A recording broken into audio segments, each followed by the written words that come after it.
Hello guys, welcome back to YouTube channel. അപ്പോൾ ഞാൻ വന്നിട്ടുള്ളത് ഒരു സ്കൂൾ ഷോപ്പിങ്ങിൻ്റെ ഒരു ഗെറ്റ് റെഡി വിത്ത് മീ ആയിട്ടാണ്. അപ്പോൾ ഞാൻ ഡ്രസ്സൊക്കെ മാറിയിട്ട് വന്നു.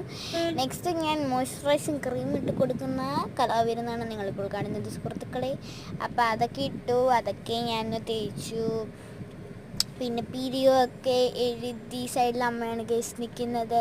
നെക്സ്റ്റ് ഞാൻ കണ്ണെഴുതി ഇപ്പോൾ തന്നെ ഒരു ലുക്കായിട്ടുണ്ട്. ഇതൊക്കെ വായിക്കാം. അപ്പം മുടിയും കൂടെ കെട്ടിയപ്പോൾ ഇതാണ് എൻ്റെ ലുക്ക്. ഇഷ്ടപ്പെട്ട ലൈക്സ് ആൻഡ് സബ്സ്ക്രൈബ് ചെയ്യാനും മറക്കല് ഗൈസ്. അപ്പം അനിയനും ടാറ്റ പറഞ്ഞ് അച്ഛനും ടാറ്റ പറഞ്ഞിട്ട് ഞങ്ങൾ അങ്ങോട്ട് ഇറങ്ങി ഗൈസ്. ഞങ്ങൾ വണ്ടിയിലാണ് പോകുന്നത്. അപ്പം അമ്മയുടെ ലുക്ക് ഇതാണ്. ഞങ്ങളപ്പം പോട്ടെ. അപ്പം വീഡിയോ ഒക്കെ ഞാൻ ഇടാം, കാണണം, സപ്പോർട്ട് ചെയ്യണം. പിന്നെ ചാറ്റമഴയൊക്കെ ഉണ്ട്, അതുകൊണ്ട് ഞങ്ങൾ വണ്ടിയിൽ പോകുന്നു. അല്ലെങ്കിൽ ഞങ്ങൾ വണ്ടിയിൽ തന്നെയാണ് പോകുന്നത്. അപ്പോൾ അത്രേ ഉള്ളൂ. ടാറ്റ.